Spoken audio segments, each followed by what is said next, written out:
agents. And I built and run efficiency processes long before AI was part of anybody's vocabulary. At our peak, we had over 100 agents, and we ran our business from California for 6 months a year, and most people had no idea. So we were and that was because we were efficient. We created efficiency processes, and we were video conferencing our agents before that was even a thing. As far as efficiency processes, on a personal note, my aunt tells a story, says that when I was 2, I figured out how to take all my toys from the living room into my room to put them away in one trip. So she thought that was very efficient. And she also said that when I was 2, I took a screwdriver and took her vacuum cleaner apart because I didn't like the noise and it scared me, and I wanted to make her stop. So I have a really long ingrained history of building systems and taking things apart. And you need to be able to do both. So in my AI classes, I would like to give people something to lead with, a toolkit, so to speak, or walk away with. And today it's going to be prompts. And they're not just how to use Claude, and we're using Claude for our AI because believe it or not, it matters which AI you use. Claude is superior in terms of reading PDF documents. It has superior OCR recognition. And it's also just superior from a business standpoint and really seems to be well suited to real estate. So we are using Claude for this, and I highly recommend it. Can I ask a question? Yeah. Claude, I have Claude. So ChatGPT is $20 a month. Yeah.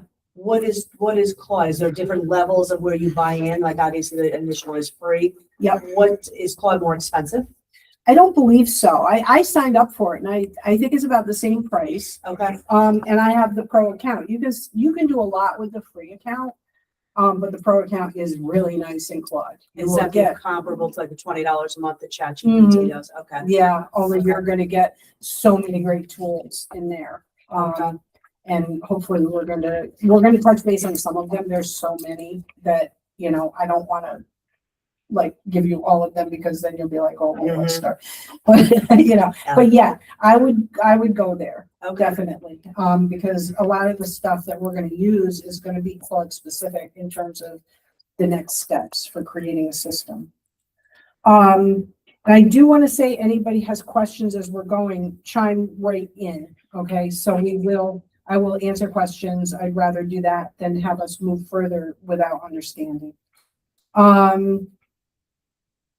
So the toolkit that I'm going to give you with the prompts, it's designed to make your use of AI more expansive. It's going to systemize your processes in a way that go well beyond quick questions and answers. And it's going to take the tedious part out of it, make it a lot easier on you, I promise. And we'll get more into that as we get there. Okay, I want you guys to think about this because we're going to do a live demo. So I'd like you to think about maybe a part of one of your processes, ideally transactions, because that's what I do. I own Unlimited Transaction Solutions now, and we're transaction coordinators. Think about a small part of your process that you would like to systemize or automate, because we're going to do it live. And hopefully one of you will share something so that I don't have to make the choice, but if I have to, I will. Okay. All right. I'm just trying to get my bearing here a little bit. All right. So build it right. This is a framework for using Claude to discover, refine, and systemize any process within your business. And ideally, it's a repeating process. That's where Claude does its best work, or any AI. AI loves repeatable processes. I tend to start with transactions, like I said, because that's where the pain is, partly for most of you right now. And it's also what I know, what I've done for 40 years. But everything that your team does right now can be systemized if the repeatable processes, your leads processes, your lead follow-up, your listing prep work, all of that stuff, client onboarding, anything that repeats, okay? And what I'm going to give you today will be usable for any of those systems. So what I do need from everybody, if at some point you could drop in the chat your name and your email address, because after class is done, I'm going to send you all of the prompts and all the things that you can use, all the tools. And the classes for agents who are at any skill level with AI, who want to free up time. If you're curious about AI and aren't sure where to start, it's for you. If you have tried AI and found it inconsistent, it's for you. And you don't need any technical background. If you can type, you can do this. You'll walk away with a framework you can apply to any repeating process, not just the one we work on today. Your toolkit will be the prompts, and they make Claude a genuine thinking partner in building your process. SOPs will no longer be tedious for you. You may actually enjoy creating them. And you will have a clear first action for repeating, for systemizing something. So it's going to be one process, one prompt, and you're going to run it, and we're going to do it live as well. And you're going to see kind of what you're going to be walking away with. Okay. I forget how to change the slides here. I think I got it. Yep, got it. Okay. So I just want to touch on why most agents get stuck with the AI thing. There's a lot of parlor tricks, right? You can go in and you can create these cool images and things like that, or you can have it scan a contract and spit out that it'll spit out and say, okay, these are the missing initials, these are the missing dates, or these dates don't make sense. And then you get this output, and then what do you do with it, right? How do you systemize that? You need to work that into an SOP, something that is enshrined so that it becomes part of your business, and so that you don't have to oversee it, so that anybody can come in, pick up your SOP, pick up your process, and it gets done without any effort from you. And a lot of agents do jump right into building prompts and workflows and templates. And I understand that because it feels productive, right? If you're trying to do something in your house and you have a choice between changing your water heater or buying new drapes, a lot of times you're going to buy the new drapes because you get instant gratification, right? But then the foundation of your house, the major structures of your house are kind of falling apart. And that's what happens when you're building a system. It's the same concept. Yes, you want instant gratification, and it's all fun and great, but don't use that process when you're building a system for your business. Okay, it's a different process, but hopefully with what I give you today, it will be kind of fun. So it does, it feels productive, it feels like progress, but then it breaks. Sometimes it works, sometimes it doesn't, it fails on the edge cases. It breaks when your broker switches from DocuSign to Norman Wolf, and I probably bring that up a lot. It gets abandoned because it's too brittle, meaning it's not fluid, it can't easily be changed, and we're going to fix that today. So the solution is to actually have a system for creating a system, and that's what I'm going to give you today. Okay. So the 3 stages of what we're going to do. Stage 1 is discovery. We're not going to start with skills and connectors in the fun part because there's a whole reason not to do that. We'll get into that. But we start with discovery. We're going to do a prompt where you're going to initiate a conversation through this prompt with Claude, and it's going to go through your process now. It's going to discover the friction points. It's going to discover a lot of things about your process, and then it's going to work you into refinement and refining your process into something that's actually usable that results in an SOP. And it's going to give you that output. It's going to give you a nice simplified SOP that you can then build on from there, which is hopefully going to be a next class that we will do. And that will be skill creation, where you actually encode the proven SOP, and it becomes an automated system for you. And it sounds, don't be intimidated by that. It's actually a very easy process with the prompts that I'm going to give you. But if you'll notice where skill creation is, where skills and connectors are, it's the last step, not the first, right? They're kind of the graduation ceremony You earn them by doing the work in stages 1 and 2, which is discovery and refinement. So the stage 1 prompt is a prompt that we'll paste into Claude to begin mapping our process. And Claude will ask ask questions conversationally, one at a time. So it's going to guide you through this process, and it's going to track the steps. It's going to track the steps. It's going to track the friction points in your process. And any invisible work, it's going to kind of detect it as you talk to it. And then it's going to check in with you and say, okay, I think I have everything I need from you. Are you ready for me to finalize this? And you're going to say, oh, wait, no, we didn't talk about this, or yeah, I'm good. And then it's going to create a PDF for you, a process map, a friction inventory, and a readiness assessment, okay? And that PDF output is going to become the foundation for your next stage, which is the refinement. And the next stage is where you're going to get your SOP, and you're not going to have to do the work that you usually do to do that. Okay, so I am a TC. I own a TC company, so I'm going to throw this in here just for thought, because I know a lot of the agents are doing this because they want to avoid having to pay a TC. But in the end, what are you really saving? Because your guys' time is probably at a minimum worth $300 an hour. So if you spend 8 hours on a transaction from beginning to end, your time is worth $2,400. Now, I've got the average price of it nationally of a TC up there is $400 to $600. We charge $300 contract to close.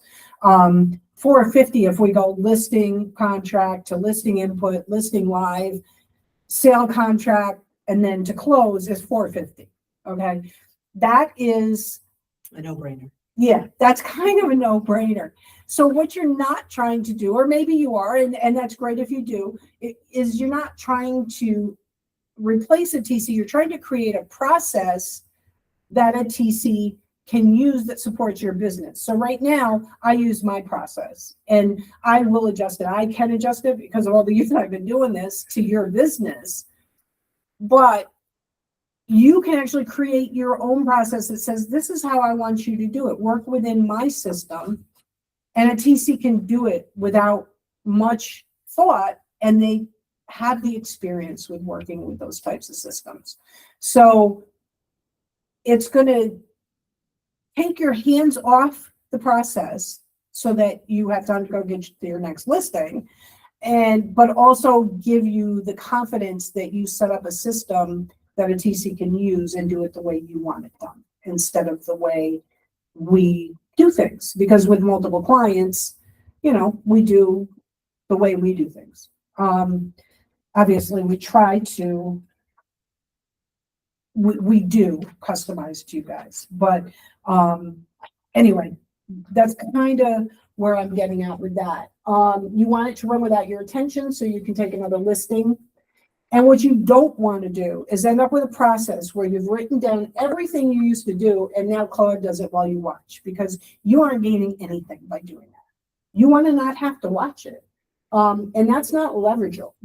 That's digital micromanagement. You don't want to micromanage these processes anymore, and you don't have to. Okay, so that's enough about TCs. Okay. All right. So stage 1, and that's what we're going to do live, is the discovery stage. It's a conversation, not a requirement session, not a form. You and Claude will talk about how a specific process works right now. The real version, here's a really important thing about this process. You have to be completely honest about your process when you're having this conversation.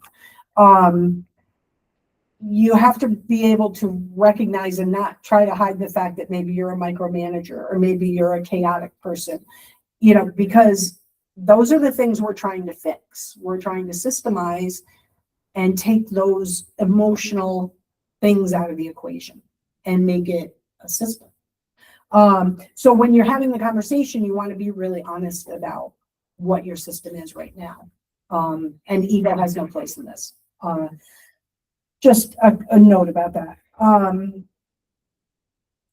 And Club will track the steps and friction points, like I said, and when it senses that the conversation is complete, it will ask you. And if you think it's not complete, you continue with it, and then eventually you get this output that you want.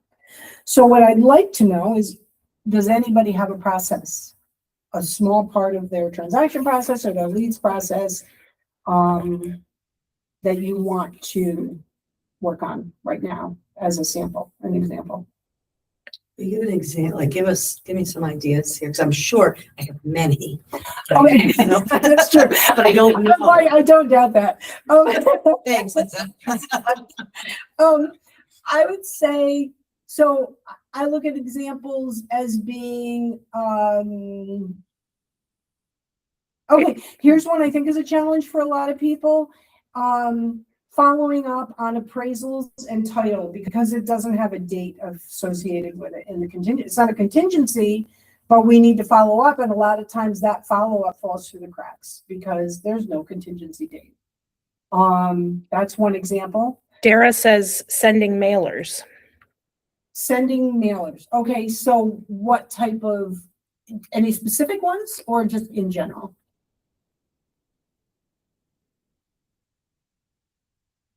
Did you hear that, Dara? Just listed, she says. Just listed mailers. All right, let's do it. Let's see what we got. All right, so we're going to start. I'm going to turn around so we can, Oh my goodness. see the screen so I can switch back and forth. So what we're going to do is we're going to switch to Claude. All right. And you're going to hit. I'm not doing that yet. I'm going to go to my prompts. And hit share this tab instead. instead. I'm really spazzy with this mouse, so just be patient with me. So this is your first prompt right here. And these are going to be sent out. I'm Right, going to send Lisa? these out after the class. That's Okay. why I want everybody to put their name and email address Yep, into. everybody did. I have them all down. Perfect, perfect. That's exactly what I need, because then I'm going to give you these three prompts. All right, so here's our first prompt, right? Thank God that worked. Copy. All right, so I'm copying the prompt. We're going to go over to Claude.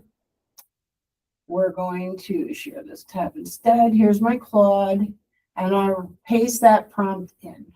I see Claude, write, brainstorm, analyze, learn. Is there particular Where? Claude? I don't know what I'm looking at with Claude. Claude.ai. Yeah, Claude.ai.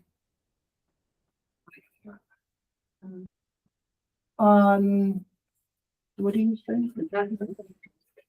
That's not it, right? No, that's AI. Okay. Yeah, that's something else. So a lot of times now you search something on the internet, like say you search for Claude and you get everything but it's like 5 things down. So here's the prompt. I want to work through a process in my real estate business that I'd like to systemize, ideally to a point where it runs without my constant attention. Before we build anything, I want you to help me understand what this process actually looks like in my business right now, not the ideal version, the real one. My name is, so can I use, who had the idea? Dara Barr, D-A-R-A. It's D-A-R-A. B-A-R-R. B-A-R. Okay, so my market is it Mar- primarily Oneonta? or Margaretville. What is it? Margaretville. Margaret. Or what would you say your market is, Dara? Would you say Margaretville? Yeah, yes. Yeah, let's go with that. Margaretville? Yeah. New York. I typically do how many transactions a year? Rough number. 20? Or 10? 10. Let's go 10. 10? Perfect. My team setup is, are you Solo. solo with an admin, just solo, Solo. no admin? Yep. Okay, so we're gonna stick with solo.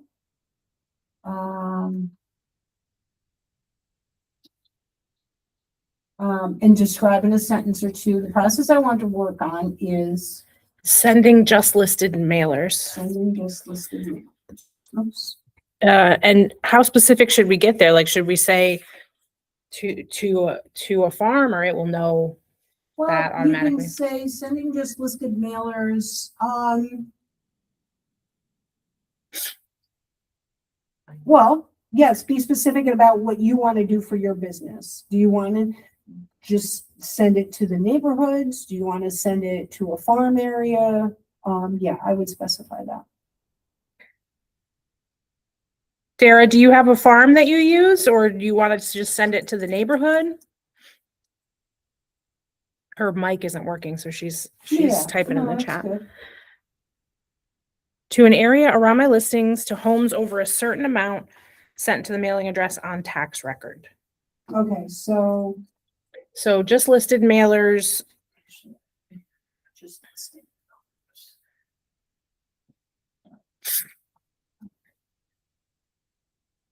listed mailers In a down here. Okay, say that. in a in a certain area, or in an area around a current listing. Okay, yeah. Tell me just exactly what she wrote, because I want to go. She said to an area around my listings. Yeah, because I want to go with a real. Yep, how it really goes. To an area around my listings, to homes over a certain amount, Uh-huh. sent to the mailing address on tax records. Okay. And, okay, so, and then the prompt goes on, start by asking me questions now all at once, but conversationally, help me map about what this process actually looks like, where it breaks down, and where my attention is going, that it shouldn't have to. As we talk, please track the steps of the process in sequence, where things break down or require me to personally intervene, the invisible steps that only live in my head. What's ready to systemize versus what needs more real world testing. This is amazing. And when you sense we've discovered the process thoroughly, pause and ask me, I think we have a solid picture of your process before I finalize your output. Is there anything else about how this works or breaks down that we haven't talked about yet? Wait for my confirmation before generating the output. Once I confirm, generate a PDF document titled My Name, Stage 1 Discovery Output, the date, and then it goes on. It tells you exactly what output you're looking for. And now we're going to hit send on this, and let's see, because I would like to see. I tested this at home, and I just want to see if it works as good real live. Okay, so when the new listing goes live, what's the very first thing that kicks off this mailer process for you? Is it something that happens automatically, or does it remember with you start with you remembering to do it?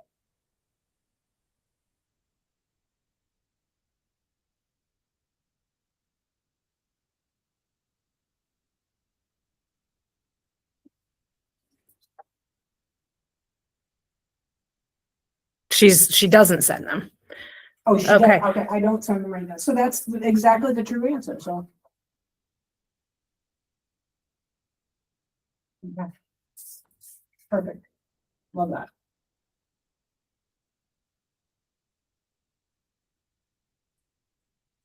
There you go. What's the trigger? So when you picture this working, what's the trigger? Is it the minute a listing goes live in the MLS, when you get a signed listing agreement, or something else?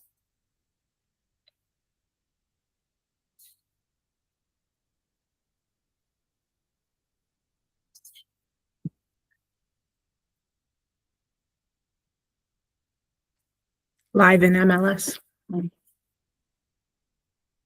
Oops, I guess I should let me type. Live in the MLS. Good.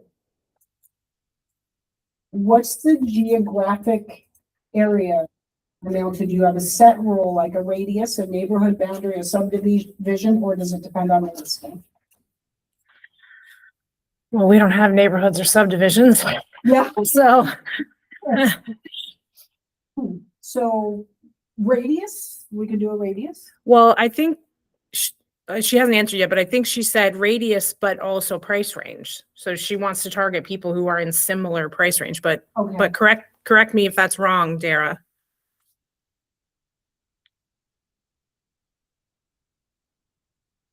Is that right, what she's typing?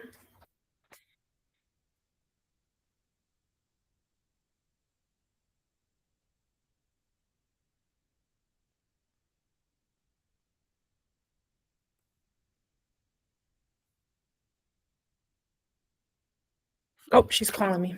Excellent. That makes it better. Hey, lady. Hey, lady. So sorry. So sorry. Oh my God, we're getting the echo. Oh. Okay.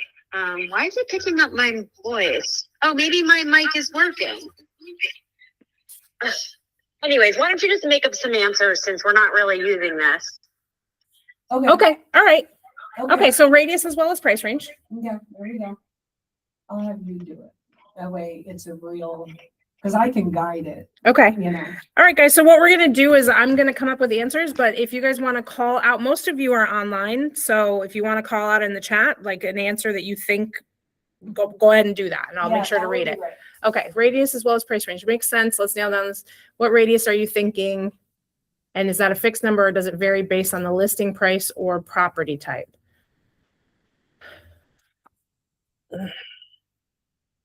What radius are you thinking? What do you do? I would do towns. Is that what you're talking about, radius? I was trying to. So you would do all Yeah, but the town? problem is it's Delaware County, towns is not. So I would do a zip code. I would do a zip code is what I would do. I want to pick up, if I'm gonna do a, we're talking about, and I'm sorry, I should have. No, it's not. Snail mail. Snail Yeah, mail, that's what but I'm but talking even about. a zip code, like, so then you would be like, if you picked my zip code, then you would be doing all of Bovina. Mhm. Do Or- you not want all of I it? don't know. I would say you would want a zip code is what I would go by, but. Okay, so let's do again, that. I don't mean, what does it know. matter? We just want to see how this works. So Alright. we'll Yeah. say zip code and Can you do and something else like zip code and for homes that are Well- valued at over $500,000? well, I think it would be zip code and homes that are in the same value as the listing. So how about we do, what is it, a 9-number zip code if you do that extended Okay, hold on. So Jamie Brown says within 10 miles of my rural listing. within 10 miles of my rural? That's a good one. Yep. All right. And I would say, and correct me if I'm wrong, that we want the price range to be similar to the listing that we're advertising. Yes, okay. But she wants a certain price range. So I think what we want to do, and we want to specify the price range, right? I don't know how this would work. Could we say, would it change it every time? Could we say price range similar Yeah, to the well- listing price, or do we have to tell it what the listing price is? We can tell this to make a system to do whatever we want it to do. Yeah, so I would say a price range That we within 50,000 on either side of the Of the listing. current listing, values, just like that will automatically Okay. pick it up each, let's say you have a really big listing, it'll Yeah. pick it up. Yeah, Yeah. I would say that works. A price range. And then the.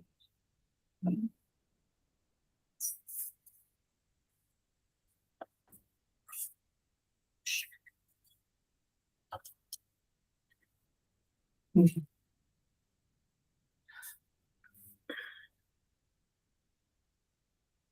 100. 100, okay, perfect, like it.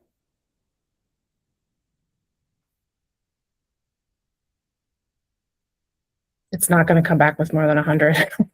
Can we say that? Yeah, in my market, it won't come back with more than.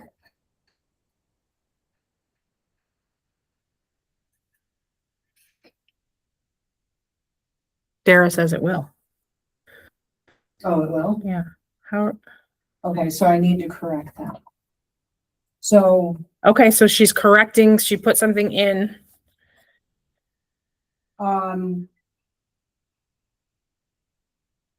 So what do we do if it comes back with more than 100? We want to send it to the pricier. we want to send it to the price. Yeah. Okay, if it comes back with more than 100. Meaning you don't want to send 100 pieces of mail? Is that why you're? No, if we're still going to send 100, we want to focus on the Top 100, yes. gotcha. And what if it comes back with less? Use them all, right? Yeah.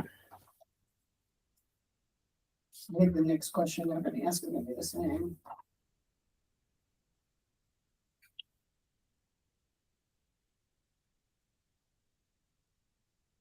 Can you make Claude talk to you?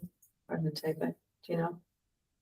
I don't care, I just wondered. There's a little voice thing down at the Yeah, bottom. I think you can talk to it. I don't know. if you So can the talk to priority it. filter is sort by assessed sale value, descending capital. Back to the list pulling question. Do you have a tool you already use for property data and tax records, or is that a gap we need to solve for? Well, she's not doing it, so. But Jamie, you are doing listers. Do you have a Mailers. tool, like, does your MLS have a tool that you can use? Like, we have CRS at Global. That it can. A tool for what? I don't follow the question. tax No, not records, currently. Like where the Claude can go and find the tax data. I would probably send it to the county. I don't know that our MLS has much of anything. So let's say we need to solve for it. Okay. Yeah.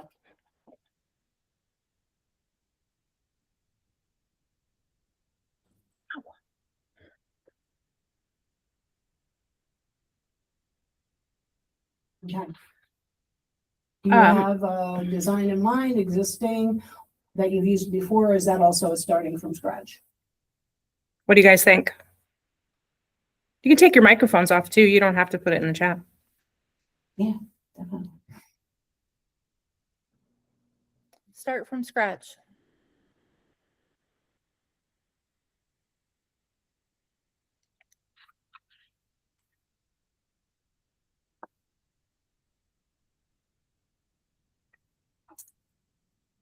Jamie says start from scratch. Okay. Okay. Perfect.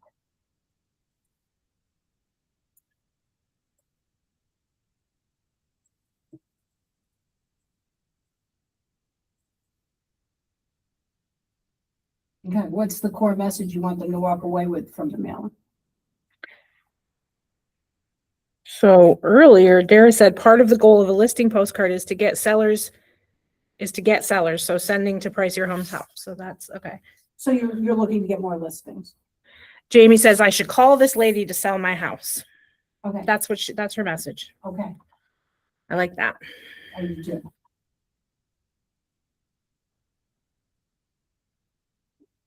This is actually excellent.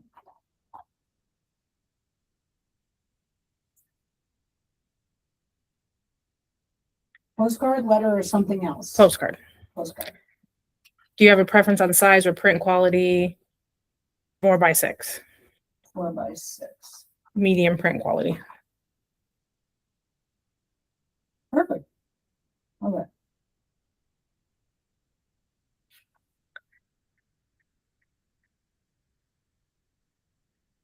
We're open to that. Open.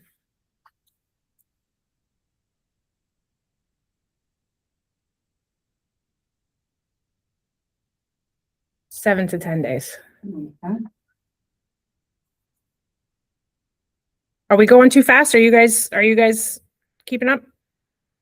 I don't have to just be calling out answers. Okay. Do you want to review and sign off on each mailer before it goes out, or would you rather set a template once and have it go automatically every time? I would want to review and sign Okay. off. I don't know. It's going to tell you if it thinks that you're being over micromanaging, so as part of this process. Yeah, It'll well, come back and it'll the say. problem with AI, I don't want to send something out that's got Yeah. 6 fingers coming off the That's top the of a house. I mean, that's one thing Yeah. I can't give up in my business. Yeah, no, well, if you have a template, then it's already set. Yeah. Yeah. Yeah. So, where does that review happen for you? Do you want an email? Do you want a portal set up, a text? Where do you want to review it? Where do you want the system to send it? Does anybody have a preference? It wouldn't matter to me because I would check it no matter what if I'm paying money for it. So whatever's easy. Yeah, I wouldn't. I'm checking all of my everything. Yeah. We'll say whatever's easy.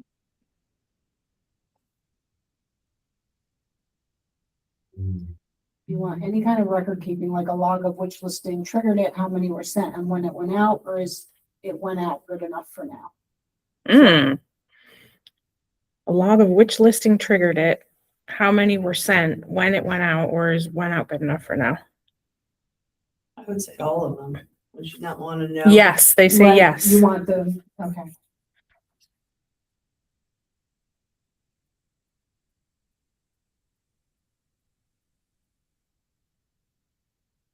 Okay, you want a spreadsheet, something that goes in your CRM, or are you open to whatever is easiest to maintain?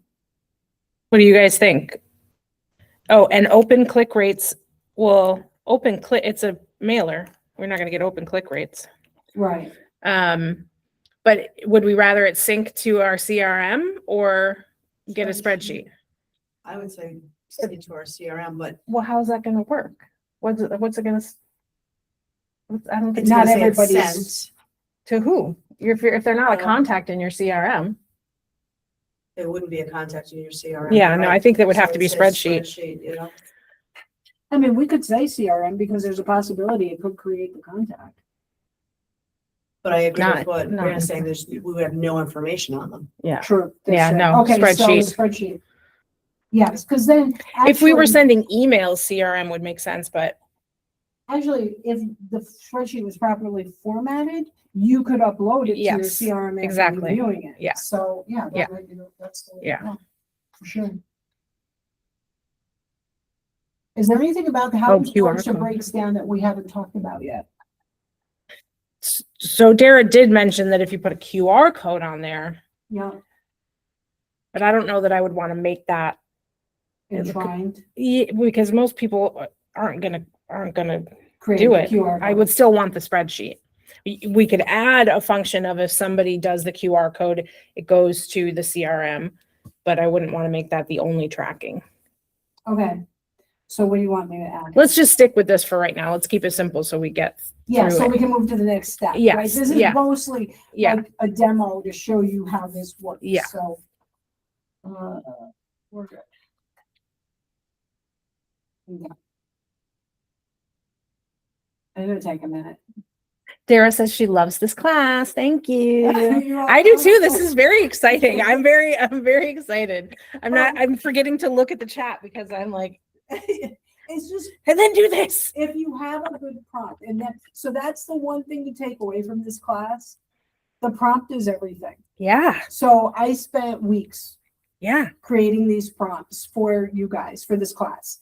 So in the end, once you have a good prompt, you want to create a prompt library, and that's a whole other class where you can just go in Yeah.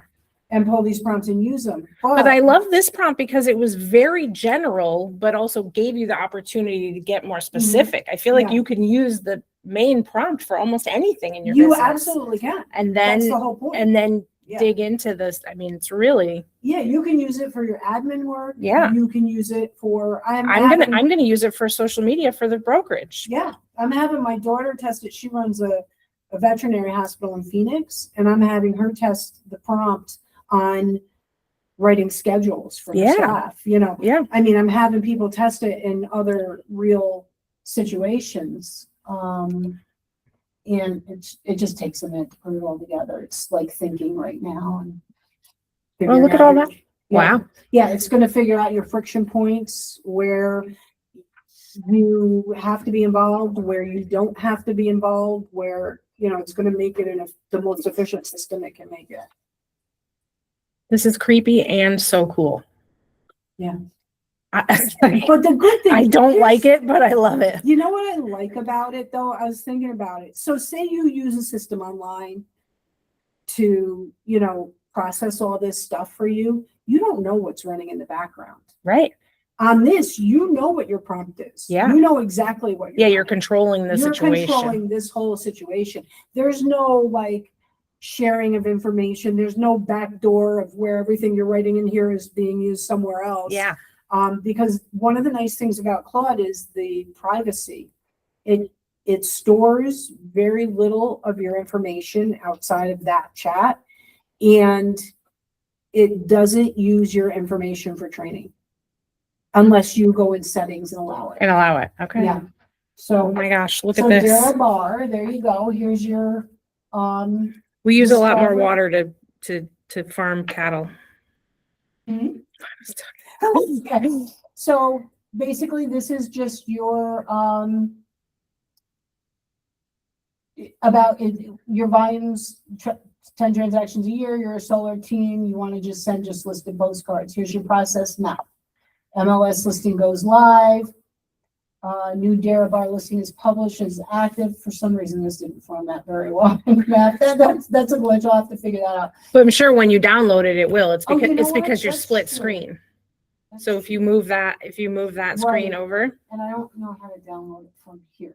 just So- hit that button with the down arrow. Okay, and Yep. then where will I access it? It'll be in the drive. So if I'm downloading. You just click that. Yep. There we go, okay. So let's. And see. hit share this tab instead. I'll share this tab. Yep. Thank you. And that's, oh, no, it still didn't. All right, I'll get this fixed before I send you guys the things. So, X out of that blue one so that they can see. Yeah. Yeah. so it's got the process trigger, the live MLS active status acts as the trigger. And then something. It's gonna pull the property list. I really wish we could see this. Oh. You know what? Here.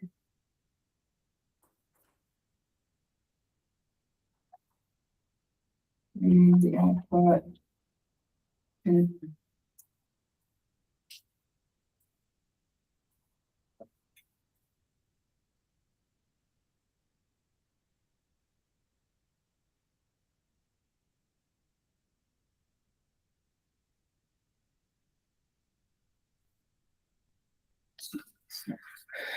no, no.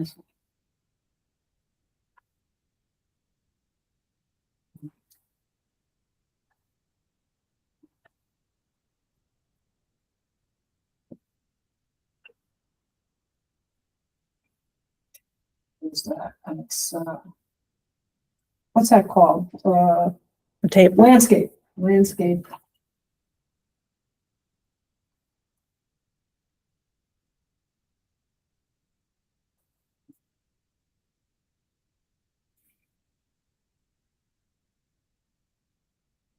Let's see if it corrects it, because I want us to be. Oh, shoot. Can you hit share this tab instead?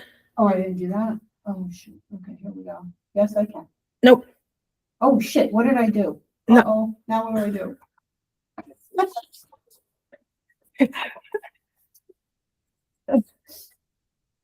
I can do systems. I can't function in presentations. Okay, let's see what we got.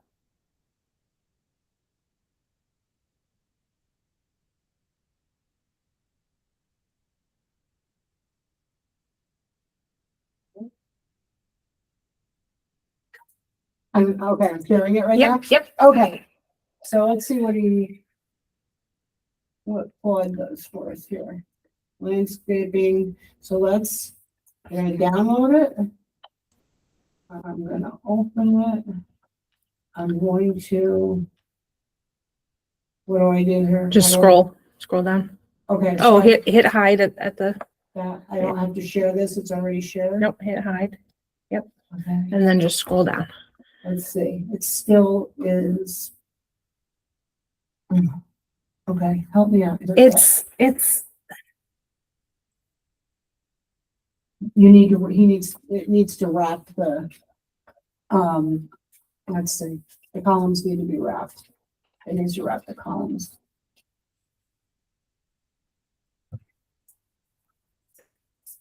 And we'll have to write that into the prompt too.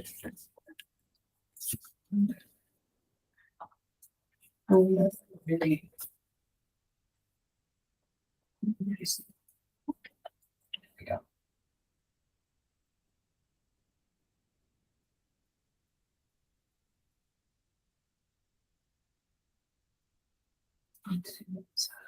Let's be cool.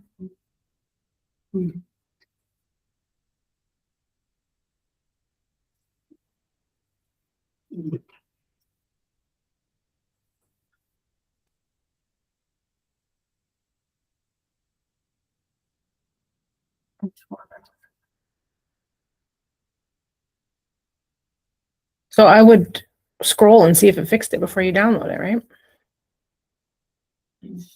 I don't know. Yep, Yep, there it there you is. go. There we go. Yeah, Perfect. Here we go. Yes. All right. Now you can download it. So the live MLS acts as the trigger to initiate the workflow, and that's step one. Step 2, pull the property list from tax records, query tax record database for all properties within 10 miles. It lists all of our criteria. That's step 2. Step 3, apply your list cap logic, which is maximum of 100. And if it's less than 100, use all the returned. Extract the mailing addresses for the final list. Generate the postcard. Dare reviews and approves the proof. And the mailer is printed and mailed. So on this list, Claude is doing the ones that say system. Where do you say system? So where it says owner.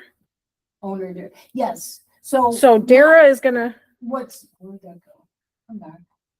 So what they're saying is system is to be determined. There will be a system so we're going to go through a refinement process. Okay, got it. And that's where, that's where you start to discover what systems you want Got to it. use. Got it. So we're not there yet. This we're is a not there beginning yet. stage. Okay. And you may decide that you want to subscribe to a database Right. that gives you all the tax records, Okay. because I think you can do that fairly cheaply.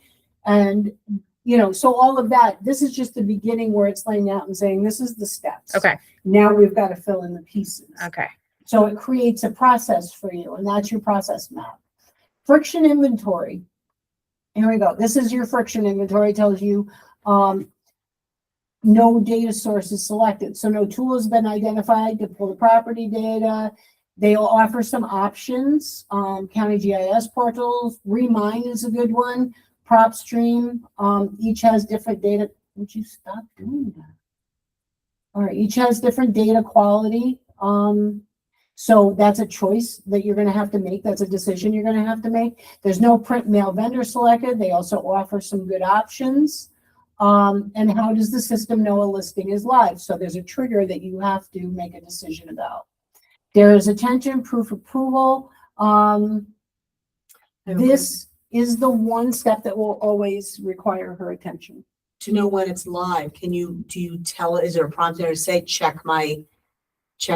what is a prompt so that it would know when something goes live? Is that something we would have to remember to do? Or can you say check? We might be able to have it access your hot sheet in your MLS and pull that information. We have to just follow this through and see what it says we can do and can't do. Okay. That's kind of the whole idea. Yeah. It's going to take us through the process. It's going to take us through the process, and it's going to optimize it. So it's going to say, if you say, well, can you access my MLS? It's going to say, okay, I think it can't, yeah. it's going to need an authentication code, so probably not. Yeah, but it can there's plenty of websites that, yeah. Right. So you may be able to go, okay, check Zillow for Yeah. any new listing by me. Right. Yeah. So there's the, Oh, okay, so that's Or what I'm even- trying to do, yeah. Yeah. because it's a public website, it should be able to do Yeah. that. Right. So Okay. we just have to go through the whole process and see, this is all your friction things, the things that have to be solved, Okay. right? The log maintenance, the design, they haven't been built yet. What's ready to build now? Now here's your readiness assessment. What's ready to build now? The list targeting rules, the postcard specifications, the core message, the approval steps, all those things. Why does it keep doing that? All those things are the things that are ready to be built now. This is what it's ready to build now. Needs a decision before building. So this breaks it right down for you where you can say, okay, this is what I need to do to move this to the next step, right? Recommended next steps. Select and test a property data tool for rural Catskills coverage. Select a print and mail vendor. And request a sample 4x6 postcard, build the tracking spreadsheet. It costs nothing. It creates accountability from send one and design the postcard template. So that's your discovery output. But now we have prompt 2. So we take this discovery output and we go into the refinement section. So we're going to download this. Let's see. Why did we only get the discovery out? Let's see. Actually, I did it all in one. Okay. So if I click on this, I need to upload this. So is there a way to save this as a PDF document somewhere on this thing that I can now upload into Claude for the second prompt? Yeah, it is now that you downloaded it. Oh, okay, so Yeah, I yeah, can yeah. search for it Yep. from Claude? Yep. Okay, so we're gonna go back to my prompts, your prompts, and we're gonna go to discovery session 2, which is our refinement session. So these she's back into her prompt Did I, document that she's gonna send us, so we'll be able to copy and paste this as well. is this being shared? Yes. Can they see this? Yep, Okay, yep. excellent. So, what this is gonna do, you're gonna paste the output from stage 1, which is what we just created, and it's gonna pressure test your process against real edge cases. It's gonna look for over engineering and cue you to simplify. So this prompt was designed to detect someone that over micromanages, someone that may be a little chaotic, and it's gonna come back and force you to Simplify. streamline and simplify, because the best system is the simplest system. The SOPs, if you've got a 10-page SOP, open command, enter a contact, do this, do that, do this, do that, 100 steps, it's going to be abandoned because everybody's going to hate using it. Everybody's going to be like, I hate this, I don't want to use it. So what this is doing is it's creating you an SOP that says it's going to have maybe 5 or 6 steps, and it's going to be easy. And that's how you create a system that's sustainable and lasting and Usable.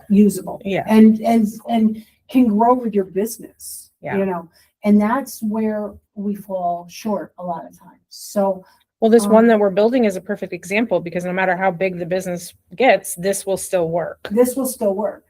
And your next prompt is going to be, if something no longer works for you, you're going to upload the output of this prompt and say, this is what's changed. And then it's going to go through and fix it for you so that now it will work again. So say Keller Williams switches from command to lone wolf. Something else. Right, to lone wolf, and it just throws you off completely. Or New York State comes out with yet another disclosure that we need to add. Yeah. Then you're going to take this output. So this is going to become enshrined. Your SOP is enshrined in your business. It's going to be part of your manual.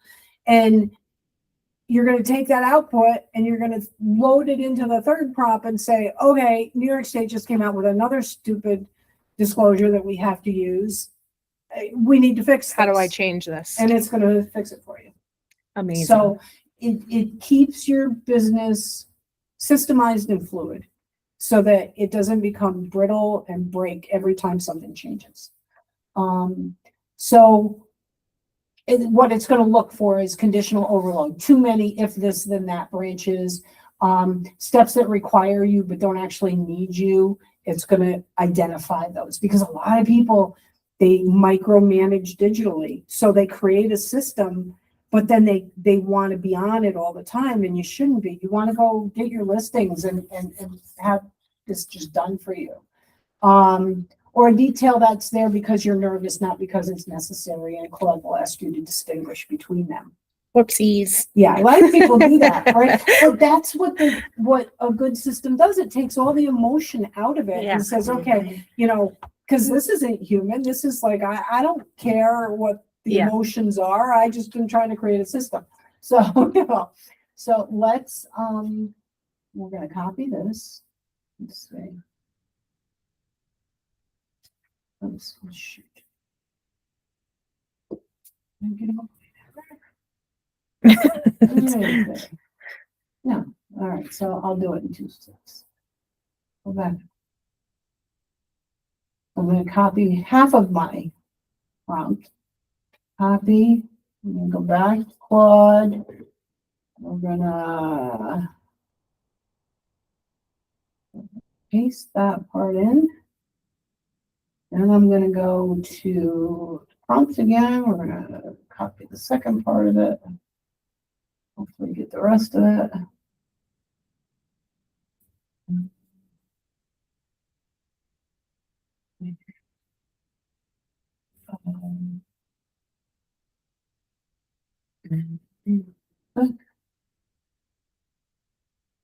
Copy, grab the quad.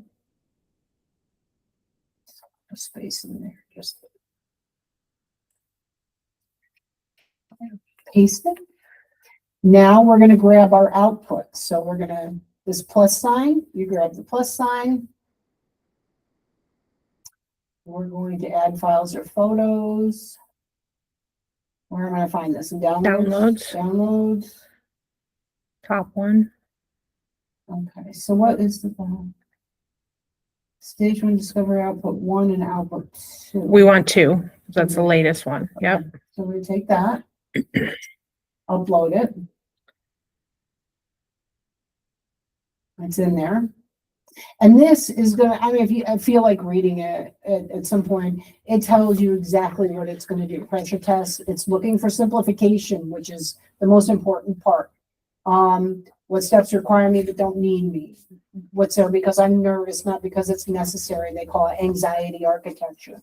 And then again, before generating out any input, ask me these 3 questions, you know, and then it gives you the questions, and then it's going to give you an SOP. Edge cases are documented. Human judgment moments are protected. Can I ask, what is an edge case? So an edge case is something that isn't always, The norm. yeah, like it could be something else. It isn't like always the same thing. So those edge cases are the things.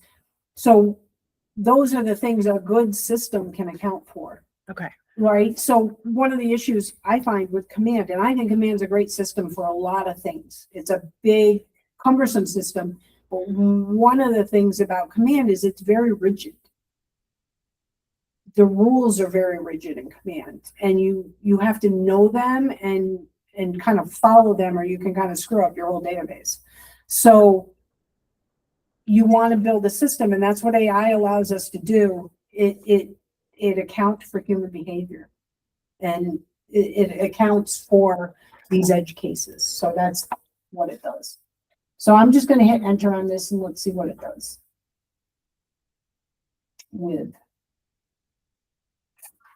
Let's get into it. So here's what, and we probably won't go through this whole thing, but it's to give you an idea of, what is going to happen when you do this process. So we're going to start with the friction inventory. The biggest question is your data source for pulling tax record list. So let's pressure test this first. There is an area in the MLS where tax record addresses and property values are. Oh, Okay. So, see? in our MLS? That's what Dara said. She said, What's Anthony, it called? she said, Anthony did show me an area in the MLS where tax record addresses and property values are. We're gonna have to find that because I dug through your. I should say, I've never seen it, but again, I don't. Yeah, because we have that at Global. We have CRS, and I dug through yours. I didn't find it, but okay. So when a listing goes live, walk me through what you do physically, what you open, what you type, what comes out the other end. What's your actual plan for getting that list of properties within 10 miles at the right price range? So what we could say is, She said Anthony wants to do a class, but I can show you. okay, So what we'd have to find out is if that system has a separate login, if you guys can log in directly to that, because I don't think that the MLS is going to let an exterior system log in, like an external system. it's not. Yeah, I think though, I know you guys probably have RPR, do you? Mhm. Yeah, so we have RPR, we have CRS, we can log into them outside of our MLS too. So if that's the case, that's a possibility. That Claude can log into them? Yes, Okay. with so that's the next step, and we'll cover that next so once you establish this whole SOP and have all of that information, the next step, which is a whole other class, is called skills. So you take this SOP and this procedure and you go, it's kind of like an Alexa skill, right? We're all probably familiar with Alexa, right? You create this skill and you can go, hey, Alexa, order pizza for me or whatever. Only it goes way beyond that. So you create a skill from this in Claude, and it's going to be with a prompt again. So it's another step of a prompt where you create the skill. And then when you start working on something like this in Claude, it automatically activates the skill and starts the process. So say you decide that determining that a listing is live is going to be when you upload something, whatever, and you upload a copy of the listing agreement. So you go in and you upload the listing agreement, and Claude's skill says, oh, I recognize that. That's a listing agreement, and that's part of this skill. And it starts running. It starts running your process for you. Just get these postcards. Or out. if you tell it to check Zillow daily for Yeah. any new listings Yeah. listed by you, it'll automatically do that. Yeah, Okay. yeah, it'll automatically do that. Okay. So- So what should we do here? So I would say what we're going to do here is we're going to say what you'd physically do. Let's use the Zillow. Getting a list of properties within, no, because we need a tax database. Yeah. So I would So- say we open the MLS. Mhm. We Yep, exactly. we As and access a tax database within the MLS. Will perform the search for our criteria. And what will come out will be a full list that may contain more than 100 properties. Let's see what he says. you said 10. Did I say? Let's see, I meant 100.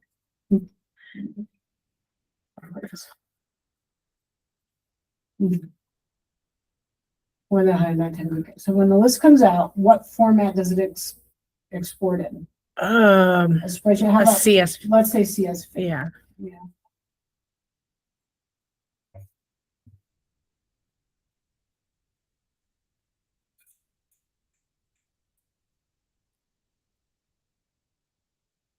Okay.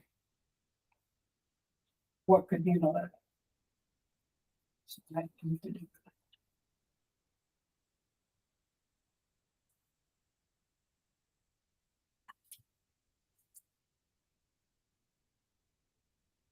A Google sheet with a formula already built Mhm. in. That could be Simple easy. automation tool like Zapier. Mhm. You paste the CSV, so you still have to get the thing, you paste it into a tab, and the second tab automatically sorts by value and cuts at 100. You just paste them on. Yeah. So, but it's not saying I can do this for you. Oh, It is. it is a Claude powered artifact. You upload you still have to get it though. You still have to get it, but you throw it in here. So an artifact is very similar to a skill. And you put it up in Claude, and it instantly returns a clean sorted capped list of 100 to hand off.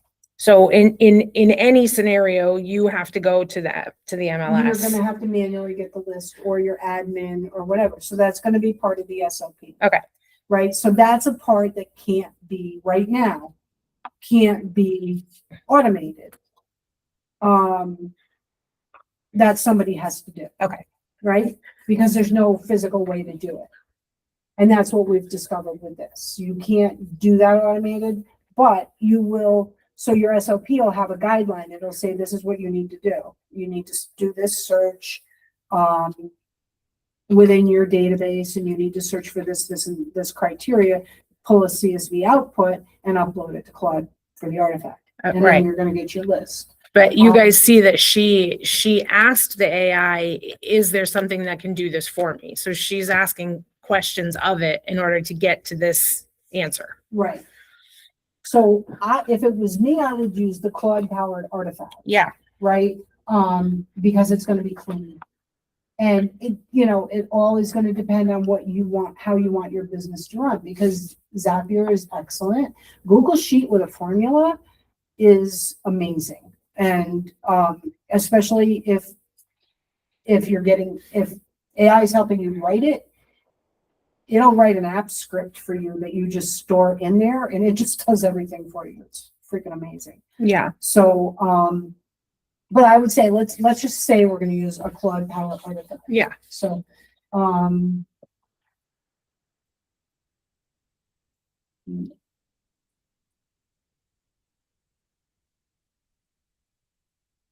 see, and now it's refining your process is what it's working through. Because in the end, so you're gonna probably put hour and a half into this whole process.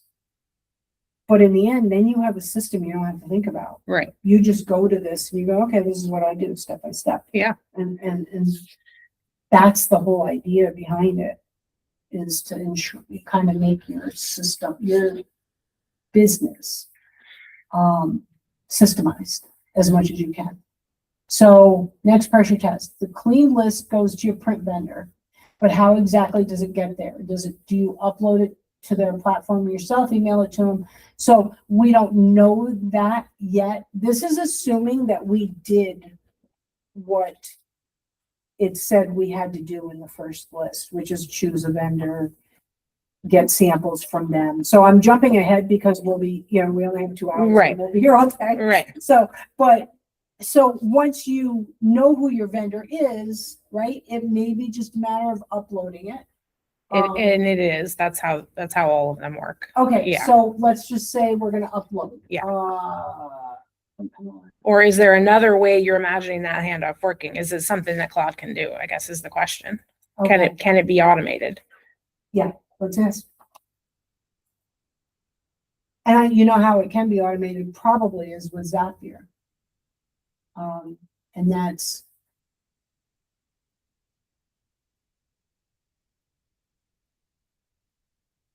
API yeah, or see, there you something. go. Yeah. And that gives you your answers. So then you may want to go and look at Zapier or Click to Mail or Postcard Mania because they do have the integrations already that would receive the list.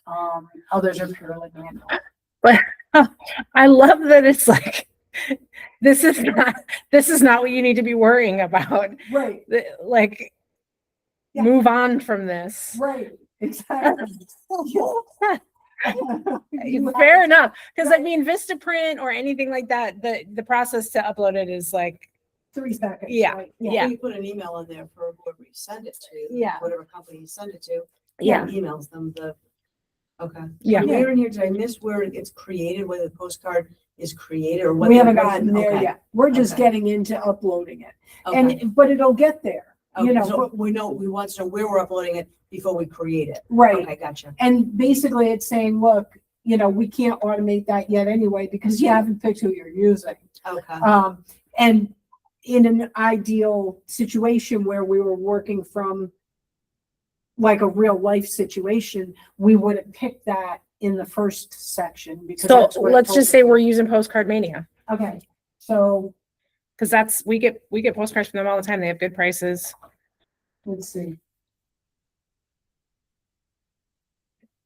Okay. So is that- That's a real decision made. Good job, you idiot.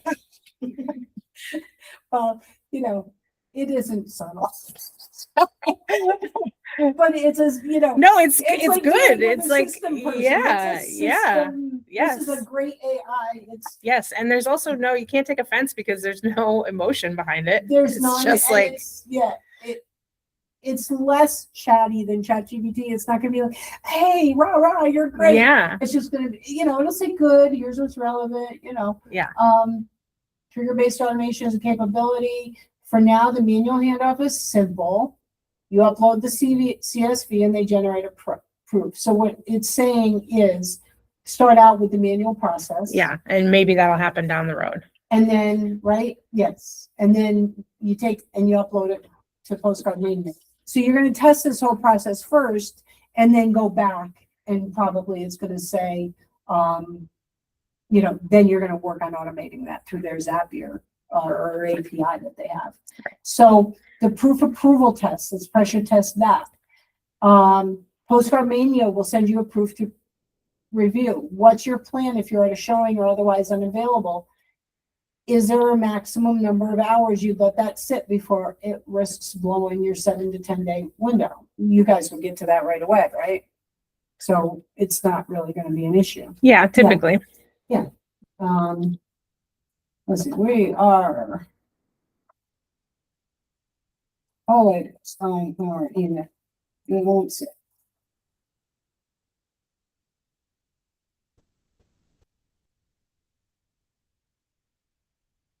There you go. The template doesn't exist yet. Postcard Mania can either build one from you from scratch, or you can choose from their real estate templates. Here's the pressure test. When a listing goes live, what on the postcard actually changes from send to send? Is it just your listing address, or are you also swapping in a photo of the listing and price and something else? Yes. Yes, so it will be, let's see, also photo, price. And possibly other information, although whatever, we don't have to get, I mean, this is just to see. Right. This is Yeah, I'm getting into it. I'm like, I can make the system work right now. All right, so the variable elements per spend, listing address, elements per send are listing address, listing photo, listing price. Everything else on the card stays the same. It's clean templated design with 3 swap outs, and Postcard Mania handles this natively.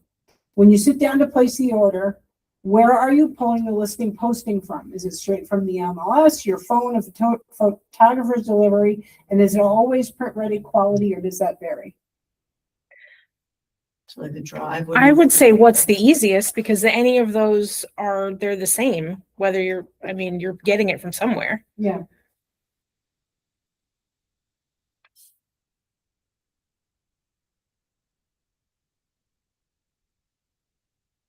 So what he's There you saying, go. yeah, so there you go. Yeah. Export your tax data, download the best listing photo at the same time, one trip to the MLS, grab both things, is what it's saying. Yeah, or you would already have them on your computer because you would have Yeah. uploaded them to the MLS. Right, So so, actually that's adding a step that's unneeded. okay, so, Can we say upload from computer?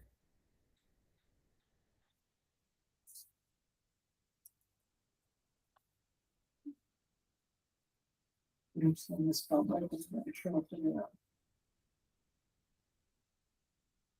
out. Grab the listing photo from your computer. Now let's move to the log. We just add on tracking spreadsheet. If the mailer goes out, what's actually going to remind you to fill it in?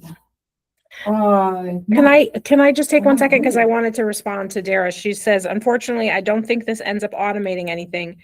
I think the required steps are still required by us from what I'm seeing. So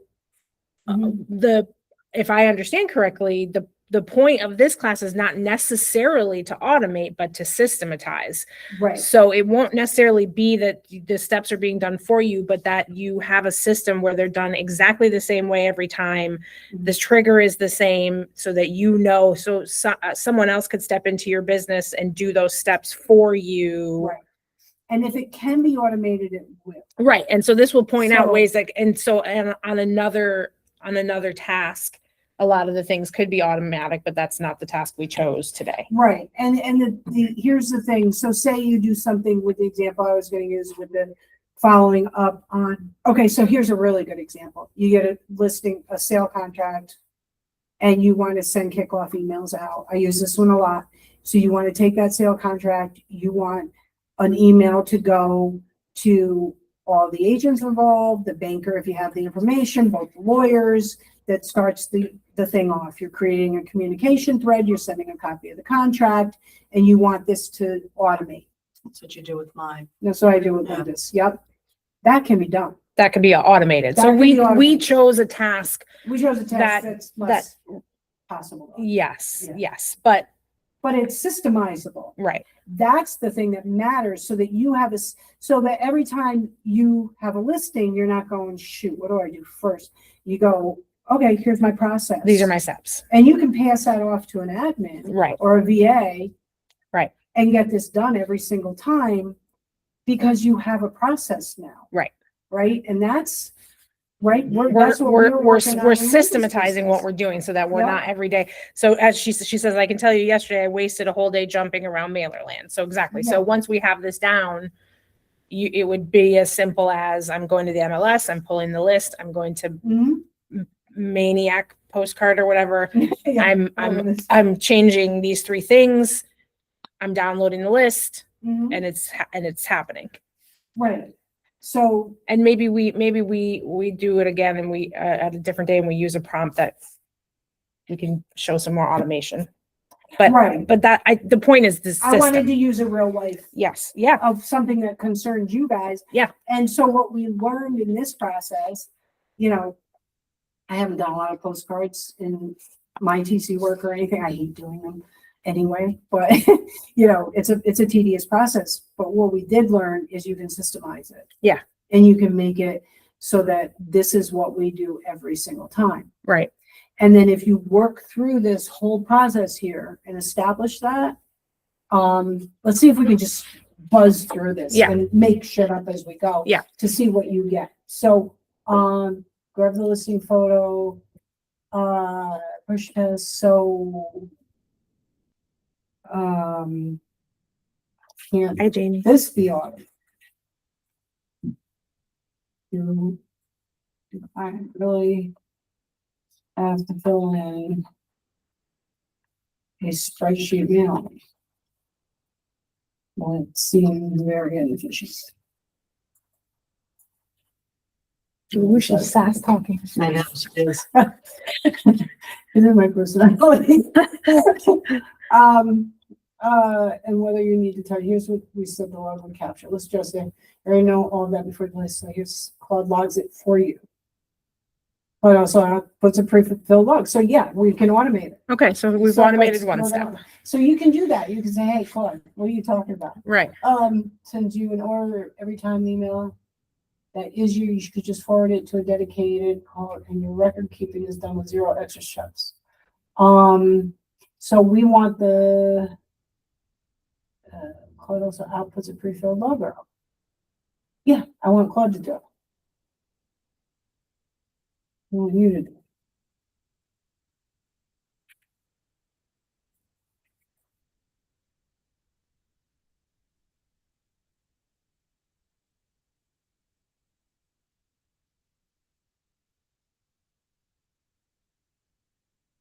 There you go. Okay. So I think we solved that question. See, now I got automated. Yeah.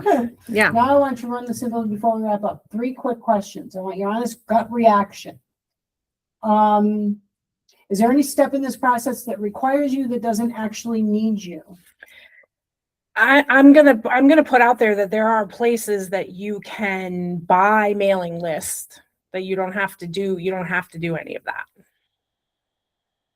Instead, If okay, that's a cost, that's an additional cost, but there are places that you can buy mailing lists. And honestly, there are places such as, I'm sure Postcard Mania, that you could buy the list and the mailer in the same place. so is that done from public records? Like It would take be. a tax? Yeah. Okay, so, It's, Okay. but you're gonna pay for it. right. So that's gonna be up to the individual agent, which If is they more want to- important to them, the time or the money. Well, and if they have an admin, right? So you can get a VA for like $7 an hour to do this kind of stuff. Yeah. So say you get a VA, I mean, if you've got a system and it's systemized, that's the best place to use a VA. Yeah. Right? Because now they don't have to make any decisions. They just do what you tell them to do. Right. And there's no decision making on their part. Right. So you Right. could do that as well. So You if just you're have to decide, is the list more expensive? right, or- and where are you, if you're doing 20 deals a year and you don't have the time, then it's worth it for you to pay somebody to do it for you versus Exactly. you have the time and so I think that But it this just is where you depends. make the decisions, Yes. right? Yeah, you gotta make decisions. So you can. Mailing lists. By mailing lists. I guess it can understand if I mistype. List from public tax. I know I misspelled, but it doesn't care. And possibly order cards. I would need to determine cost effectiveness. That versus me doing it versus, see what it says.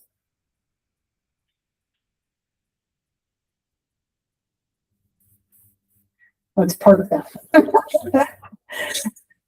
Okay. For now, we'll document in your framework as a what to revisit item. Okay. So answer question one directly. The steps that currently require you but could not. Both are candidates for delegation or automation once you've run the process a few times. So what this is saying is run it a few times, make sure it works in the real world, and then it's potentially it could be automated. But let's create a system now that you can run. Right. And then go back and you could come back to this chat even and just say, okay, this is what I've discovered in running the process. Where can I automate this? What can we do? Is there any step with more than 2 conditions that we could collapse? Well, what steps have more than 2 conditions? I think we did. That was the MLS picture thing. So what's up? Only one.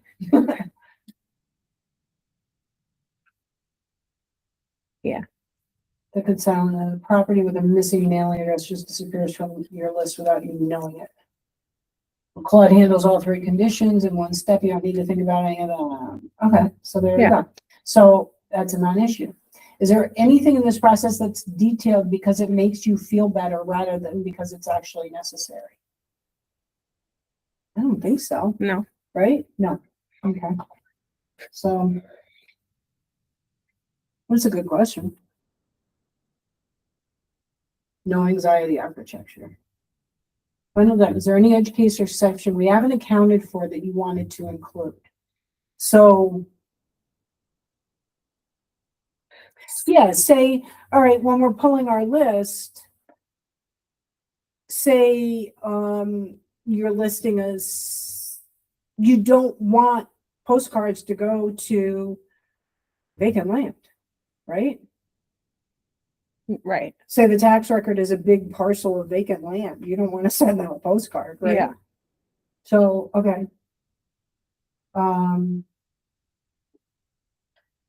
But if you're pulling from tax records, it would go to the owner. It wouldn't go to the land, It would.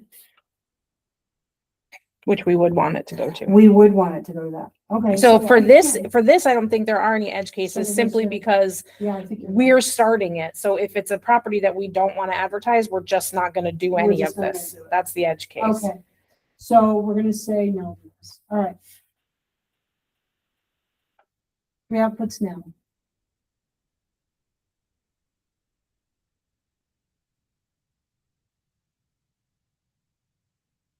Thing. And while this is working, so when I send you your prompts, I'm also going to send you prompts for your personal life. Very We get similar. a gift, free gift with purchase. I practiced it because, I was looking at this, I'm like, I need this for my life. I can't pick clothes out. I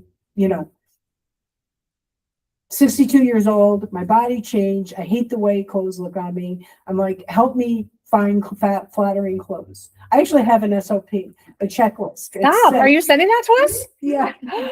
It says, here's the list. If you're going to buy something and you can't check everything off on this list, don't buy it. Oh my God. Did you put your body type into it? I don't know if put you need this on the everything into it. recording, I but put everything into it. So, and it asks you all these questions, just like what we're going through what now. the hell are we And doing with mailers when we could have been planning Or our outfit? you can plan, you can say, I have a really chaotic morning. We have 5 kids. I got to get 3 to school, 2 to daycare, whatever. I want to get them fed healthy. I want to, if they need baths in the morning or at night, help me figure this whole process out, and it will help you systemize it. Or a vacation to Disney, and I need to try to systemize this. It's just really cool.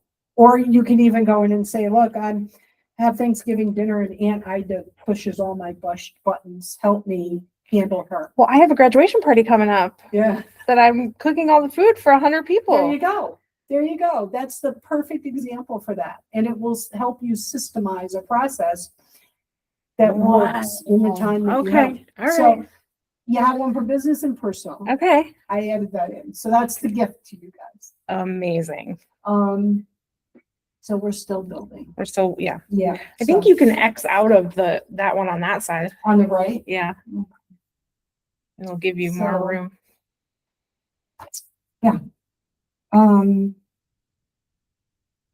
Nice, we did that whole thing. And we did stage 2. That's very fine. All right.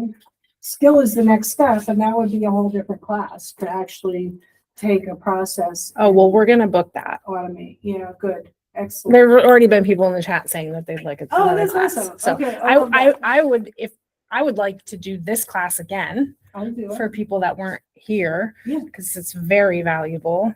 Thank you. And then the second also. The second one, and what I'd love to do, if anybody's interested as we go along, so I'm gonna email you guys the prompts, and so you'll have my contact information. I would love to put together like a once monthly or every 2 week kind of brainstorming session. Mastermind. Yeah, where we all Absolutely. get together, online. We can do that virtually. Yep. Absolutely. And just like talk about what we're working on, and because you know what, we don't know what we don't know. And everybody's going to be in there playing around. And that's the nice thing about AI is when you're doing this stuff in AI, you realize there's a lot you don't know. Even if we had a group chat, Yeah. because even like it's not business, but I would have never thought to use it for Yeah, clothing. planning. I would have never thought to use that. But if you just threw that in a group chat saying, hey, guess what I did this morning? Right. Or, because it's cool because somebody might come across the process and say, Right. look I worked this thing out with my business. Right. And And share it with everybody. that a lot of people Or would benefit. I'm from. running up against this issue that's not working. Right. Has anybody else? And we could brainstorm together. I mean, I love it. Yeah. I'm think in. that I'm I would 100% love in. to go there. Yeah. So I think what I'll do is I'm going to kind of pitch that to the managers of the market centers, because I'm teaching this in Latham tomorrow too. And just say, can I start this and start the process of us meeting? I don't know if 2 weeks is too much or once a month. Where we just, Yeah, people won't show up every Yeah, 2 days. so we'll But get you on wouldn't once a need month. everybody to be there every time. The point is you'd hop on. right. If you have, something to share or you want to. And we do those here where we have the profit share power hour or the broker hour where somebody's on the Zoom for that whole hour. Even sometimes maybe nobody shows up, but other Right. times 10 people are on there. And Okay, you can so- hop in Yeah. during that hour at Because I any could time. just turn it on. Right. And And then just be there in case. right, everybody the wants profit to share, hop on. Josh and I are at our desks and we're doing our profit share activities, and anybody else who wants to join in Yeah. joins in. See, I would love to hear what people work on. Yeah. And, or what they come up with. That's what I would love. I would love to have those ideas because that helps me then, like supporting Linda's business or, my agent. I have 2 in Latham, a builder and an agent in Latham. I would love to just have ideas that maybe I didn't think of to Yeah. support their businesses. And I know Allie would hop on for that because, I'm sure she would really enjoy that. Yeah, I Um, definitely would. Yeah. This so- is Can you add me to the email list? Yes. I know you won't forget me, you but I won't. I knew I will make sure. It's still. not that it really matters because I'm only gonna turn around and say to you, Lisa, can you? Yeah, please- get the email and then send it back to you and say, hey, could you use this? Thank you. Could you please do this for me? Could you Yeah. implement this Yeah. for me? Okay, all 3 outputs are ready. Oh, are they? Okay. Let's present them together. It's so exciting. Okay. Let's see what we got. I got one. Okay, so output 1 is your daily operating tool. Output 2 is your process, the full working document, every step with guidance notes. And the SOP is you work from day to day. The framework document is what you upload to Claude when something changes. Okay, so that's the third prompt. So that's what I talked about. that SOP, the third document, if something changes, like, say you change vendors, you have one card vendor and you change vendors, you would take the SOP, the third, the process framework. It doesn't label it. That should be process framework. Oh, that's in two formats. So you would take the SOP. No, the process framework. You would take the process framework, you would paste in the third prompt, upload that and say, this is what's changing. I changed vendors, and it will fix all of that for you so that your process is redone with the new vendor. Okay. So that's okay. Yep. So let's look at our just listed mailer. This is our SOP. Okay, this is they did it first. That's what I was looking for. So here's your SOP. And it's what? Let's see, 9 steps, which is nothing for an SOP. MLS is live. Dara does it. Open MLS and get in the built-in database. Dara does that. Do the search, Dara. Upload the raw CSV. This is where it removes bad records. It outputs the clean CSV and it logs and it creates your log. Claude does that part of it. So we did actually automate part of it. Paste in a mailer log Google Sheet. Locate hero shot. What is hero shot from photography delivery folder? That's just the photo that you want to use. Okay. Yeah. All right. And then Dara logs into Postcard Mania, uploads the CSV, the photo, the price, the address, submits for proof. You review it, Dara. And And so then- the step in between there is being automated. They just didn't put it on there, but Postcard Mania is designing the postcard for you Right. Right. because have you've a automated template. it and you're using the same one every time. Right.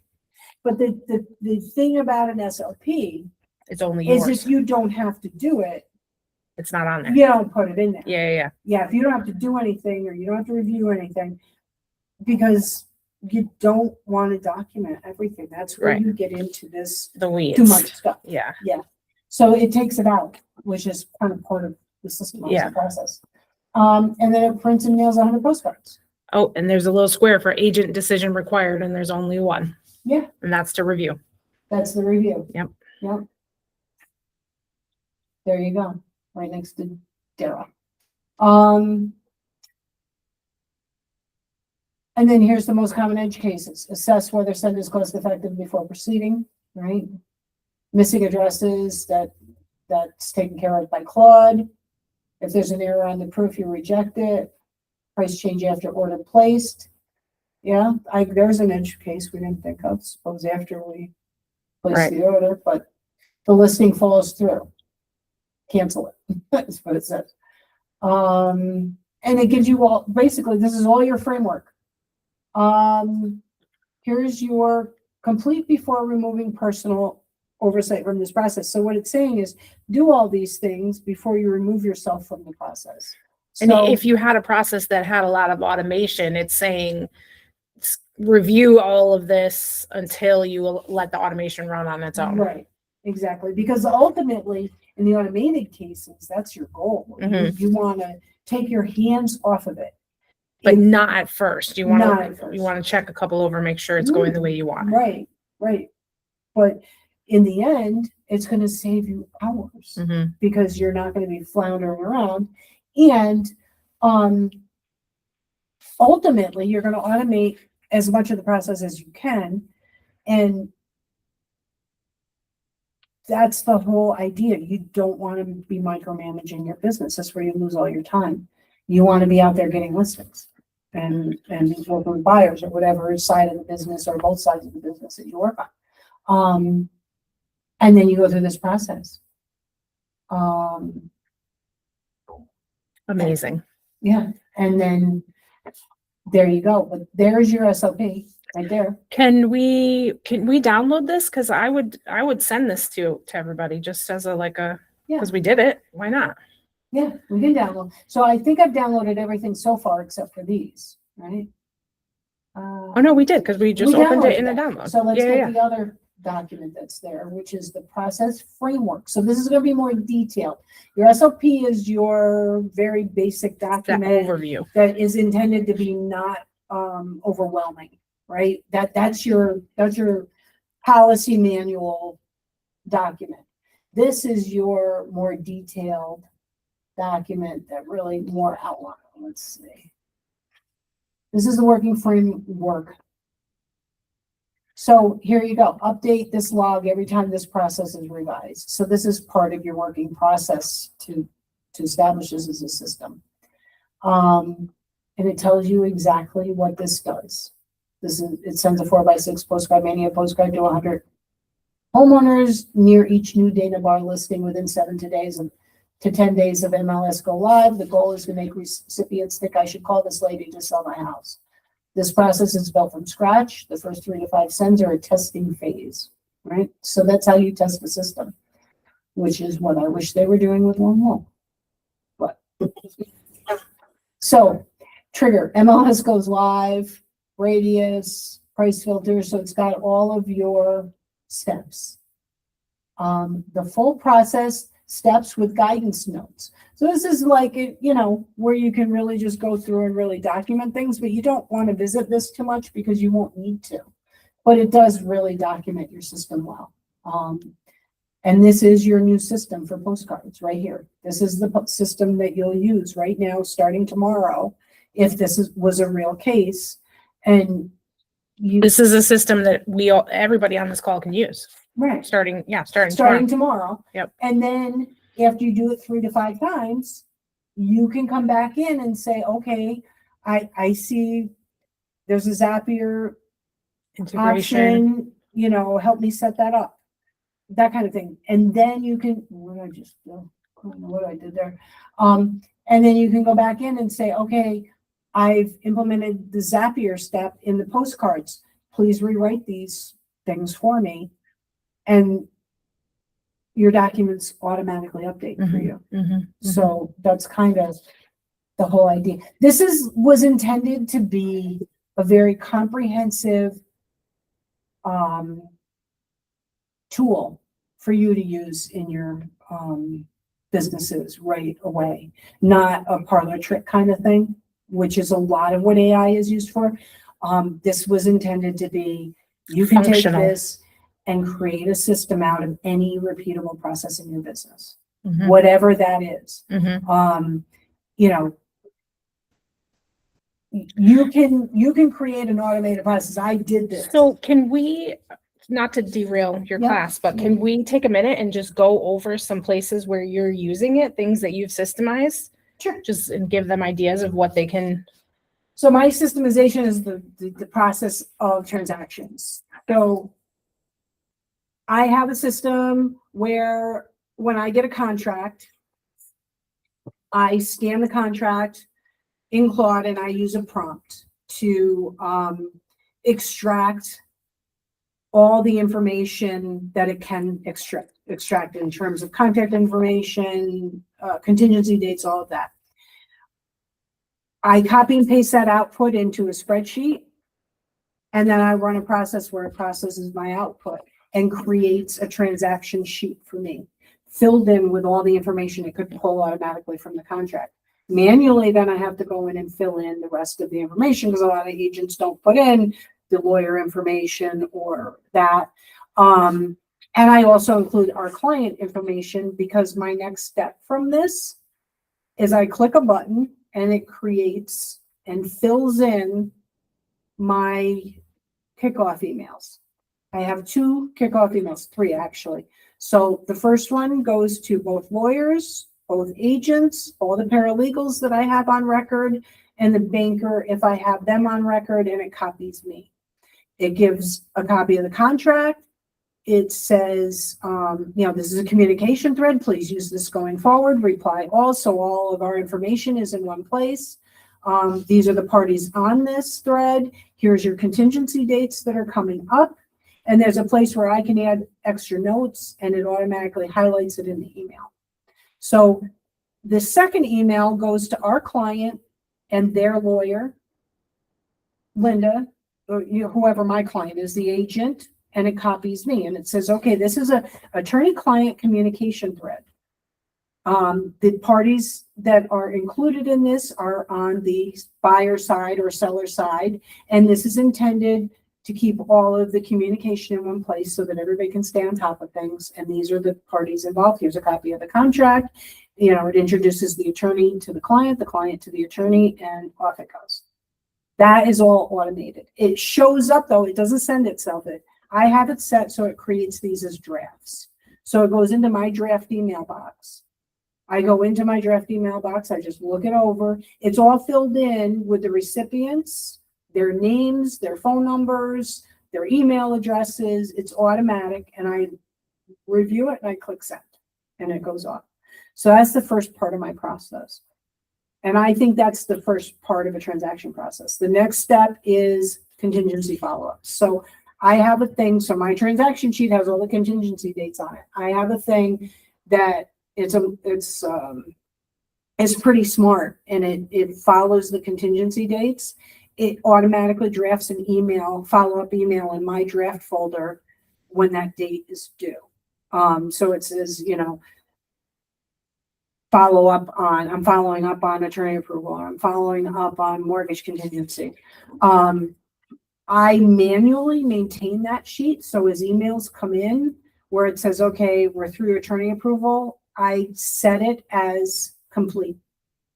So it's completed. It doesn't generate a follow-up email. That's all automated. The only thing I do is just update that sheet with what comes in from email threads that I see going back and forth. I am going to automate that though. I'm working on it, where I'm going to have AI read my email. And that is a third step process, because you have to have this foundation before you go adding connectors and skills, or you have AI creating chaos in your email. So I am now going to set it up where AI goes into my email threads and updates that sheet for me. And all I have to do is review it before these emails go out. I'm working on that now. So that's going to be completely automated contingency follow-up, which is something that Command doesn't do and Lone Wolf is not going to do. So what you want to do is not duplicate what Lone Wolf is doing or what Command is doing. You want to fill in the gaps of the things they don't do. And contingency follow-up is one of those things. They have the dates in there. Great. Doesn't do anything with the dates. Oh, yeah, unless somebody's. Yeah, you got to go and look at them and follow your calendar and stuff like that. You know, this automates all of that for you and throws it as a draft email in your email box. Can you, and I don't know if this is doable, can you auto-populate a calendar? Not yours, but like, for instance, using the scenario of mine. So you've got all those, you scan it and all the contingency dates and all of that go into your Yes. spreadsheet. Can that auto-populate into a calendar? It can, and now that's the third step. Oh, okay. That's a connector. So once you establish the system, right, once you Mhm. create the system of how your documents flow, Mhm. then you create the connector that pulls. So I use my transaction sheet that everything is flowing into. It's a Google sheet with an app script behind it that does a lot of automation. And I have everything go into that transaction sheet. And then you take everything out of there. So we're close. That means We're close. We're close. yeah. I've been working on this for a year. Yeah. So we are close. We are close to having it where it's completely automated. Because it would be much easier to see that if that populated into my calendar. I'm going, shit, that home inspection, I haven't gotten a phone call from the inspector Exactly. and it's due on Friday. Right. That would be ideal. That's our next step, is gonna be that connector going to your calendar and my calendar so I can follow it. And then also I'm revising, which is why you haven't gotten the updates in a I couple was weeks. wondered I Yeah. was going to say something, but I figured there's a reason. Yeah, I'm working on. I don't know if our attorneys were screwing up. No, But now no. it's finding out. I'm automating that process too. So I already have an automated process, but I'm going to make it better. So my automated process goes through my transaction sheets and creates a weekly update for all my agents. So that again, an email gets drafted into my email box that says, this is what's due this week. This is where every contingency stands on every deal that they have. And And then I review it and just send it off to them. And it shows like it'll give the address. Well, at the top, it says, this is what's coming up this week. And it'll say, inspections are due on this property, attorney approvals due on this property. And then it goes property by property. The address, it'll say EMD complete, received. Attorney approval, it'll say not complete or past due or complete. And it will go through every single one of their transactions. That is automated. That's awesome. And I've that also is- seen I saw at Family Reunion, a lot of agents talking about automating the inspection review process. Like once the inspection comes in, running it through AI and using that to talk to their clients about what's Yep. going on. So yeah. That's, that is a very simple one because that's just simply one prompt where you tell AI exactly what you want it to accept. Yeah. And what you want it to summarize. Now, here's the thing about AI. Everybody's learning, a lot of people are learning how to create prompts. And there's a lot of classes about this is how you create a prompt. You don't need to know how to create a prompt. I don't create prompts. I go to Claude or AI and say, this is what I want to do. How should I prompt you to do it? What is a good prompt? Yeah. Yeah. And it writes it for And it you. tells you what it wants you to say to it. Yeah, it tells you. Yeah, I mean, it knows better than I mean, it's smarter than me. So yeah, that's what I do. And then I refine it. So I go through and I say, well, I don't see that you handled this exception, or I don't see that you handled that. And I need you to, like with this thing, when I originally did it, all the outputs were in like HTML. And I'm like, nobody can work with an HTML file. Right. I need you to make all outputs in PDF, and then this last one, I had it do a docx output too, so that you guys could load it into like, Word or whatever, and not edit it. Yeah. Because those are the documents you want to edit and then re-upload if there's changes. So, but yeah, you don't have to, they call it a meta skill. So AI is your toolbox. Your meta skill is how you use the tool. So is your highest and best use of that toolbox for you to sit there and try to figure out how to write the perfect prompt? Or is it to go to AI and say, I need a prompt for this. How should I ask you to do this? This is what I need done. What's the difference? You're interchanging the word Claude and AI. Yeah, Claude is AI, is there but not another- everybody uses Claude. ChatGPT, Gemini, Okay, Grok. so you are primarily Claude. So I was wondering whether you're jumping out of Claude to pick up something other kind of AI. You're just saying in general, people In use Claude. general, Okay, yeah. gotcha. And Like we have KW, you have a free Gemini account yeah, through your Google, through your G Suite. But she was saying that Claude is much It's better for for this. It's better Yeah. for documents and it's better for real estate. it's way better for reading PDFs too. Like I tested a lot of these in Claude or in ChatGPT and Gemini. And if you upload a contract and say, tell me where I'm missing initials, it thinks they're all missing. They come back and say there's no initials here, here, and here, but there are initials. Claude recognizes them. The reality is there are hundreds, if not thousands, of AI products, but Yeah. they all do different things. They all have Exactly. things that they focus on. Mhm. There's no one that's like the best at everything. the best at everything. You can use different tools Exactly. for the thing that you're doing. Right.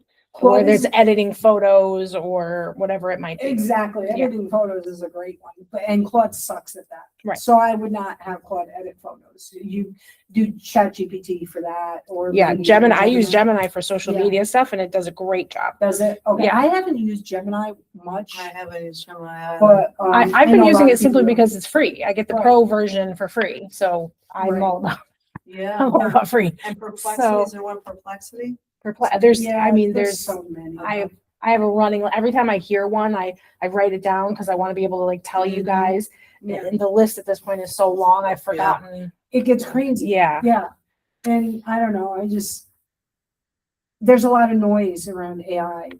And everybody is throwing out, subpar products and saying, this is the next best thing.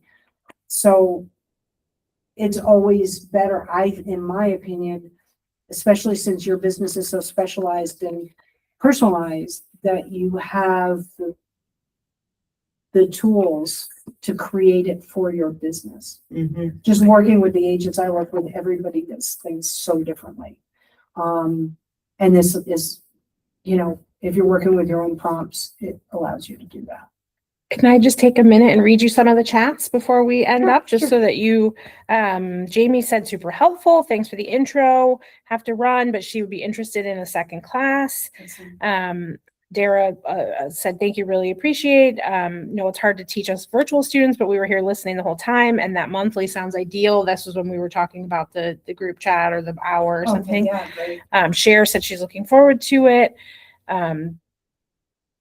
Dara put an idea for a prompt in there, which was, is there any existing company that already does this system without me recreating it, which I think is a good prompt. And then she said at the end that she had to run, that she had so much gratitude. She's very impressed, and you are clearly good at your job. Oh, that's sweet. That's really nice. Do you guys have any questions out there Yeah. for Lisa Any before we questions? wrap up? Yeah, it's a lot to cover in 2 hours. It is, but I also feel like I can go out and recreate it with the Right. prompts that you gave me. I That feel was the goal. feel that I So, can do yeah. like, And thank you for saying that. Because Yes. that was the goal. I was like, I need to make this so that, when you first started, I was thinking, oh Lord, I have no idea, but I really Yeah. do feel like I could use that prompt and accomplish something, which is what you want. At the well, end of the day. I love to hear how it works for you for your, having to cook that meal. Yeah, Yeah. yeah. I think that's a perfect, example of how to use Yeah. the personal one. Yeah, So- because I've done the 100-person graduation party before, and it's a lot of organization. I mean, where you have to sit down and multiply how many hamburger buns you need, and how many people are going to have a hot dog, and how many people are, and how much potato salad, how many forks.